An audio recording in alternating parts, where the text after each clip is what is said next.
আসসালামু আলাইকুম ওয়া রাহমাতুল্লাহ। বিসমিল্লাহির রহমানির রহিম। ইসলামিক ইউনিক গল্পের পক্ষ থেকে আমি আছি মুহাম্মদ নূর গনি। আজকে আমরা শুনব ছোট্ট একটি বালকের ইনসাফের কথা। কোনো এক বাদশাহ কঠিন রোগে আক্রান্ত হয়ে পড়েছিলেন।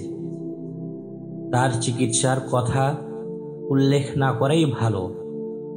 ইউনান দেশীয় বিজ্ঞ ডাক্তারগণ একত্র হয়ে একমত হয়েছিল যে এই রোগের কোনো ঔষধ নেই, কিন্তু মানুষের পিত্ত তার বিশেষ বিশেষ গুণাবলী বর্ণনা সহ ব্যবস্থা করা হলো।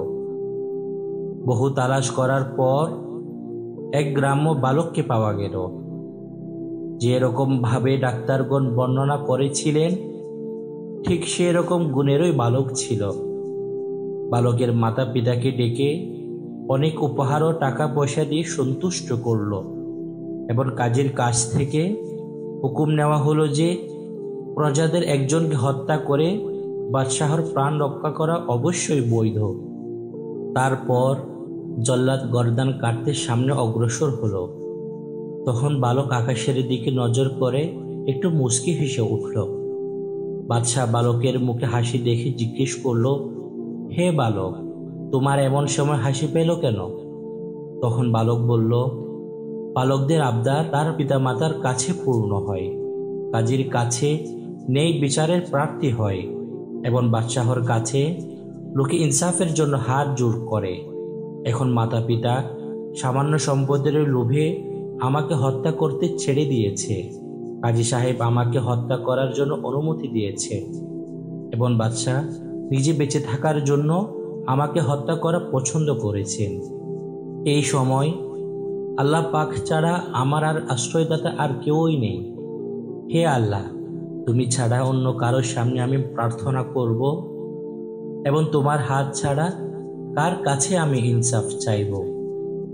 বালকের এমন কথায় বাদশাহ ভয় পেলেন এবং অশ্রু ভেজা চোখে বললেন, আমার মৃত্যু অধিকতর উত্তম এই নিষ্পাপ বালককে হত্যা করার চেয়ে।